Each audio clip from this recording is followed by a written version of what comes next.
Antes de convertirse en el Papa León XIV, era conocido como Robert Francis Prevost. Nacido en Estados Unidos, en Chicago, el 14 de septiembre de 1955, creció en una familia católica de origen latino, marcada por una fe sencilla y profunda, con raíces firmes en la devoción y la vida parroquial. Desde joven, Robert se sintió profundamente conmovido por la vida de la Iglesia. Asistía a misa con regularidad con sus padres y hermanos y participaba activamente en las actividades juveniles de la parroquia, donde empezó a desarrollar una mirada contemplativa y un silencioso amor por la oración y el servicio. Uno de los momentos determinantes de su infancia fue cuando, a los 13 años, comenzó a ayudar en la catequesis de los niños más pequeños. Ese compromiso despertó en él la vocación de ser un educador de la fe, algo que más tarde se convertiría en una marca de su misión pastoral. Durante la escuela secundaria, mientras sus compañeros estaban inmersos en planes de carreras seculares, Robert se sumergía en lecturas espirituales, especialmente en las obras de San Agustín, Santa Teresa de Jesús y San Juan de la Cruz, que despertaron en su corazón un profundo deseo de consagración. La vocación sacerdotal floreció con mayor intensidad cuando conoció a los agustinos. La espiritualidad centrada en la búsqueda interior, la comunidad y la verdad lo fascinó, llevándolo a ingresar en la Orden de San Agustín. Ingresó en el noviciado agustino en 1977 y profesó sus votos simples al año siguiente. La formación inicial, marcada por el estudio, el silencio y la convivencia fraterna, fue un verdadero laboratorio del alma donde maduró su entrega a Cristo. Estudió filosofía y teología en la Catholic Theological Union de Chicago, una de las instituciones teológicas más prestigiosas de Estados Unidos. Allí profundizó su comprensión de la doctrina católica y se destacó como un seminarista dedicado y equilibrado. Tras su ordenación presbiteral, en 1982, el joven padre Robert fue enviado como misionero al Perú, iniciando un capítulo fundamental de su vida que moldearía profundamente su identidad pastoral. Al llegar a Trujillo, en el norte del país, encontró un pueblo sufriente, pero profundamente acogedor. Los desafíos eran inmensos: pobreza extrema, violencia, carencia de servicios básicos, pero la fe del pueblo ardía como brasas ocultas bajo cenizas. En lugar de dejarse vencer por la dureza de la realidad, el padre Robert se hizo cercano. Aprendió el español rápidamente, escuchó con paciencia los dramas del pueblo, visitaba a los enfermos, animaba a los jóvenes y celebraba con fervor. La misión en Perú se reveló para él como una verdadera escuela de amor cristiano. Confrontado con la miseria material, vio de cerca la grandeza de quienes confían en Dios, incluso en medio de las tribulaciones. Entre 1985 y 1988, asumió la formación de los nuevos religiosos agustinos en el país, convirtiéndose en maestro de novicios. Aquí se reveló como un formador prudente, fiel al magisterio y profundamente humano, capaz de inspirar y corregir con mansedumbre. Fue nombrado vicario regional de los agustinos en Perú en 1988, cargo que ejerció con equilibrio, promoviendo la comunión entre las casas y el fortalecimiento de la vida comunitaria. Demostraba desde entonces habilidades de gobierno unidas a una sensibilidad pastoral. Regresó a Estados Unidos en 1989, donde pasó a desempeñar la función de formador en el seminario agustino y posteriormente fue elegido prior provincial. Su liderazgo se caracterizaba por la escucha activa y una visión clara de fidelidad a la tradición de la Iglesia. En 2001, fue elegido prior general de la Orden de San Agustín, función que lo llevó a Roma y lo insertó de forma más directa en la vida de la Iglesia Universal. Permaneció en este cargo hasta 2013, siendo reelegido por 2 mandatos. Como prior general, visitó decenas de países, conociendo realidades eclesiales de todos los continentes. Siempre procuró promover la unidad dentro de la diversidad de la orden, con firmeza doctrinal y apertura al diálogo respetuoso. Una de las marcas de su actuación fue el cuidado de la formación inicial y permanente de los religiosos, insistiendo siempre en la centralidad de la vida de oración, de la liturgia y del estudio de la doctrina de la Iglesia. Al final de su servicio como superior general, ya era conocido en los ambientes eclesiales como un hombre discreto, profundamente espiritual y dotado de una inteligencia práctica orientada a la conciliación y la verdad. En 2014, el Papa Francisco lo nombró obispo de Chiclayo, en Perú, reconociendo su vínculo misionero con el país y su capacidad de pastorear con ternura y firmeza. En su ordenación episcopal, escogió como lema «Cristo es todo en todos», inspirado en la carta de San Pablo a los colosenses. Este lema reflejaba no solo una inspiración bíblica, sino un principio orientador de toda su trayectoria. Como obispo, buscó fortalecer la vida espiritual del clero, promover la catequesis en las parroquias y establecer puentes con los movimientos eclesiales, siempre con especial atención a los pobres y a la dignidad de los indígenas. Su episcopado en Chiclayo fue breve, pero dejó frutos. En 2020 fue llamado a Roma y nombrado por el Papa prefecto de la Congregación para los Obispos, uno de los cargos más relevantes de la curia romana. En esta nueva misión, pasó a participar directamente en la elección de nuevos obispos en todo el mundo, siendo uno de los principales colaboradores del Santo Padre en este delicado proceso de gran responsabilidad eclesial. Su nombre comenzó a ser cada vez más citado dentro de los muros del Vaticano, como alguien equilibrado, profundamente fiel a la doctrina de la Iglesia y al mismo tiempo con una experiencia pastoral concreta en el campo misionero. Esa trayectoria de fidelidad, servicio y humildad prepararía el camino para un nuevo llamado de Dios en su vida, el llamado a ser sucesor de Pedro. Pero esa parte de la historia la contaremos en la segunda parte de este video. El nombramiento de Mons. Robert Prevost como prefecto de la Congregación para los Obispos en 2023 marcó un giro discreto, pero decisivo en su vida. Por primera vez, ocupaba una de las posiciones más influyentes en la curia romana, siendo directamente responsable de discernir, junto al Papa, a los nuevos pastores para las diócesis del mundo entero. Su llegada a la congregación fue recibida con respeto e incluso sorpresa por algunos que esperaban nombres más mediáticos o provenientes de la diplomacia eclesiástica. Pero quienes lo conocían de cerca sabían, Prevost era un hombre de discernimiento profundo, ponderado y con un corazón de pastor. En su nueva función, Mons Robert demostró un cuidado extremo al analizar los perfiles de los candidatos al episcopado. Buscaba hombres de oración, con fidelidad incondicional a la Iglesia, valentía pastoral y amor sincero por la verdad.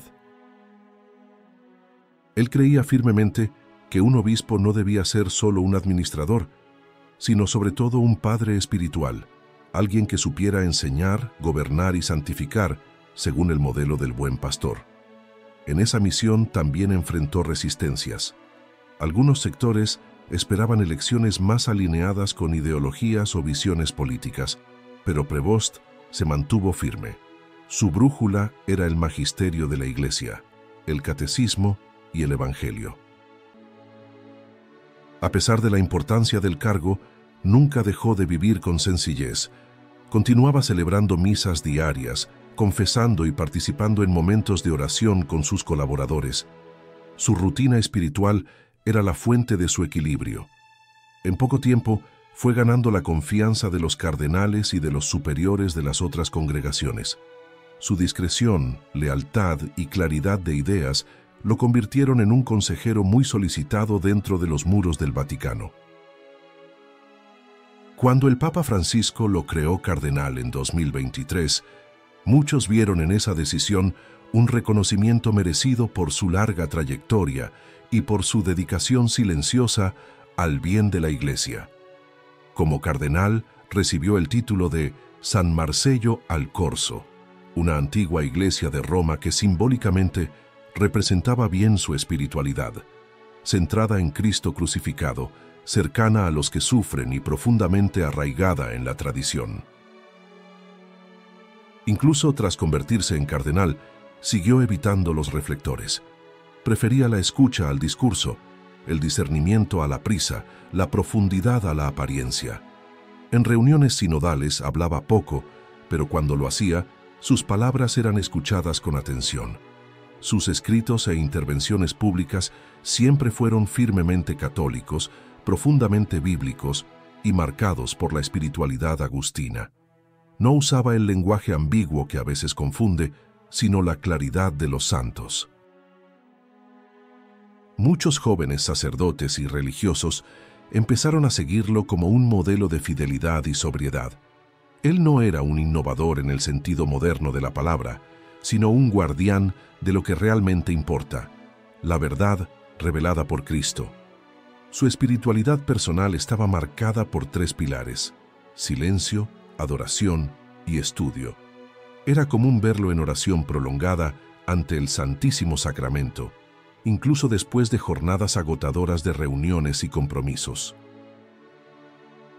También valoraba profundamente la liturgia, celebrando siempre con reverencia, atención a los detalles y fidelidad a las rúbricas.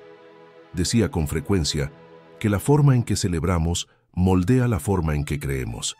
Su amistad con diversos cardenales de distintos países lo convirtió en un puente entre continentes. Tenía especial aprecio por los obispos de África y Asia, cuyas iglesias florecen con vitalidad misionera y fidelidad doctrinal.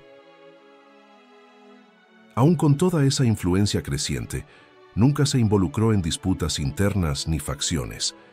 Rechazaba la lógica mundana de los partidos dentro de la iglesia y recordaba que Cristo es indivisible, por lo tanto, su esposa también debe serlo.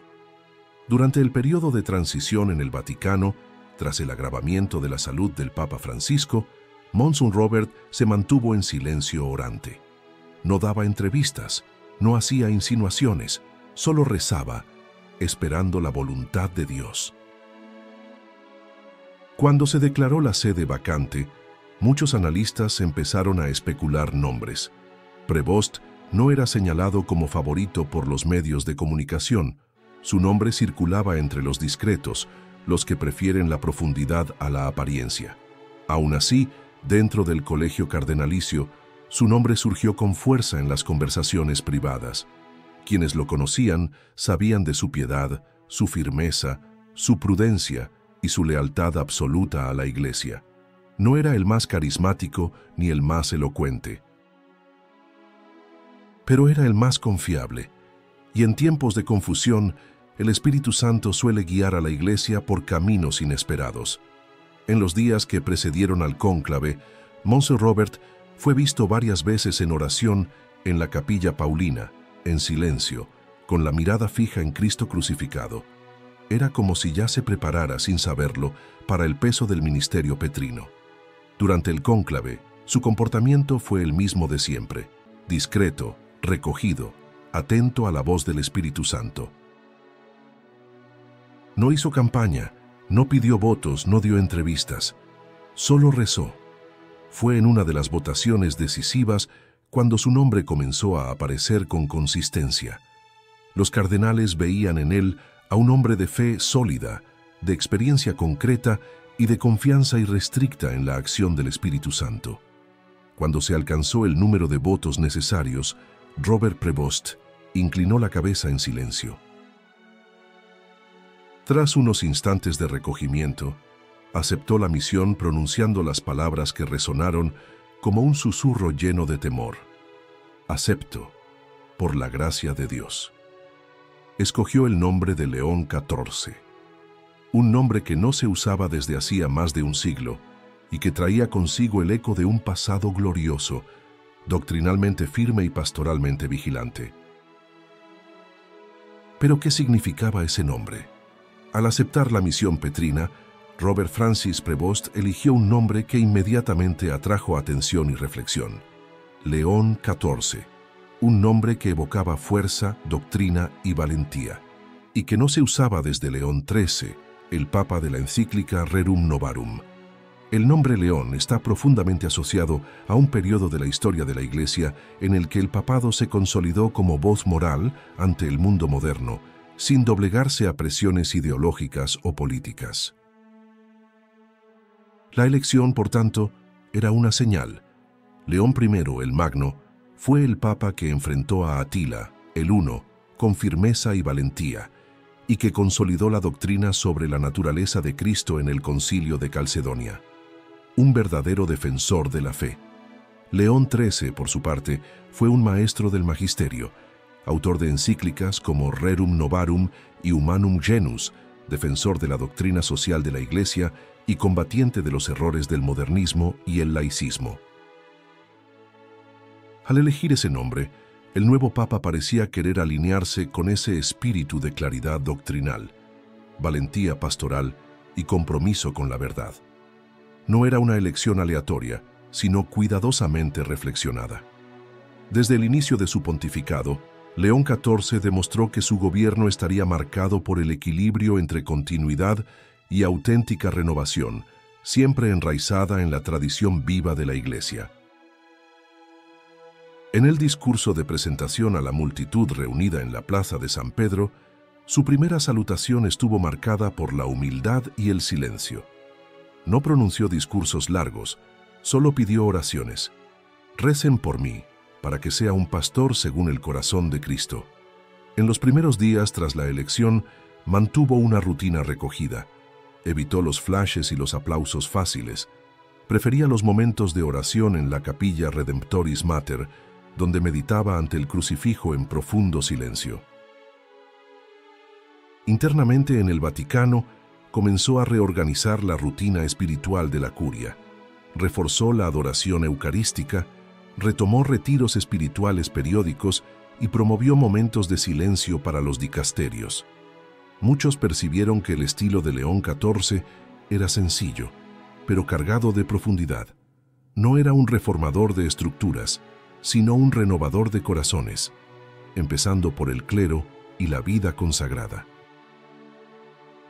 Una de las primeras decisiones de su pontificado fue reforzar la fidelidad litúrgica en todas las celebraciones pontificias.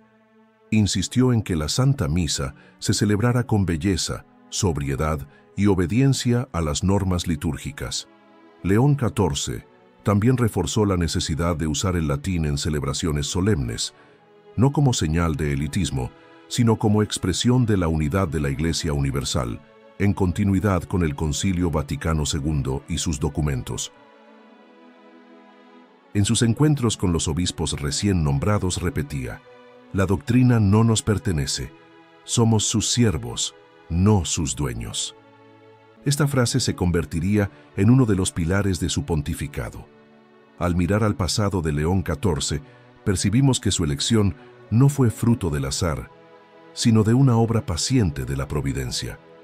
Cada etapa de su vida preparó silenciosamente a quien un día sería el vicario de Cristo en la tierra. El niño que creció en los bancos de una parroquia en Chicago no podía imaginar que un día guiaría la Iglesia de Cristo, pero fue justamente esa sencillez y constancia en lo ordinario lo que lo formó. Su misión en Perú le enseñó a ver a Cristo en los pobres, a hablar con el corazón del pueblo y a sufrir con quien sufre. Fue allí, en las periferias del mundo, donde su corazón se unió profundamente al corazón de Jesús. Como prior de los agustinos, aprendió a gobernar con prudencia, a escuchar antes de actuar y a mantener la doctrina como norte en medio de la diversidad de opiniones. La fidelidad era su regla silenciosa. Como obispo, fue pastor antes que administrador. Caminaba con los fieles, formaba al clero y prestaba especial atención a los más alejados. Su lema episcopal no era un adorno, sino un programa de vida. Como prefecto de la Congregación para los Obispos, llevó su experiencia al centro de la Iglesia, pero sin perder el espíritu misionero.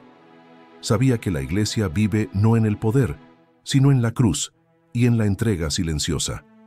El colegio cardenalicio reconoció en él esa coherencia rara, un hombre sin pretensiones, pero con un alma anclada en la oración y la fidelidad a la verdad. Su elección fue un acto de esperanza para muchos. En tiempos de confusión, donde voces disonantes desafían la doctrina y la moral católica, la figura de León XIV aparece como un faro, no autoritario sino firme, no conservador por ideología, sino por fidelidad. Su modo de enseñar es profundamente evangélico. No impone, propone, no grita, testimonia, no cede al mundo, sino que ofrece al mundo lo que más necesita, la luz de Cristo. León XIV no es un revolucionario. Él es, ante todo, un restaurador de la belleza de la fe católica. Busca recuperar lo que el tiempo y el relativismo intentaron borrar: el sentido de lo sagrado, la centralidad de la Eucaristía y la claridad de la verdad. Al dirigirse a los jóvenes, los desafía a la santidad. No suaviza el Evangelio para hacerlo más atractivo, sino que muestra que la cruz es camino de alegría auténtica y que la fidelidad es señal de madurez cristiana. A los sacerdotes pide fidelidad radical al magisterio, vida de oración y celo por las almas. No quiere curas activistas, sino sacerdotes configurados a Cristo, capaces de conducir al pueblo a la santidad. A las familias recuerda la belleza del matrimonio cristiano, la necesidad de la oración en casa y el papel de los padres como primeros catequistas. Su enseñanza es clara: la Iglesia empieza en la familia. A los religiosos y religiosas los invita a la renovación espiritual, al redescubrimiento de la vida consagrada como señal escatológica en el mundo. Pide menos activismo y más contemplación, menos proyectos y más fidelidad al carisma. Con los obispos es fraterno y exigente. Espera de ellos fidelidad al Papa, celo pastoral, unidad con Roma y valentía para enfrentar los errores sin miedo a las críticas. Su espiritualidad sigue profundamente anclada en la tradición agustina. Vive de la interioridad, la humildad, la búsqueda constante de Dios. Sabe que la Iglesia no se gobierna solo con reglas, sino con rodillas dobladas. En el plano ecuménico, León XIV busca la unidad sin concesiones a la verdad. Dialoga con respeto, pero nunca diluye la doctrina. Su visión es clara: la unidad verdadera solo puede existir en la verdad plena, revelada por Cristo. En el campo social, insiste en que la justicia comienza con la fidelidad a la ley natural. Defiende a los pobres, pero recuerda que la mayor pobreza es vivir sin Dios. La caridad, para él, siempre viene acompañada de la verdad. En su trato con los medios de comunicación, mantiene una prudente distancia. Prefiere hablar con gestos, con documentos sólidos y con el testimonio de vida. No busca protagonismo mediático, sino eficacia espiritual.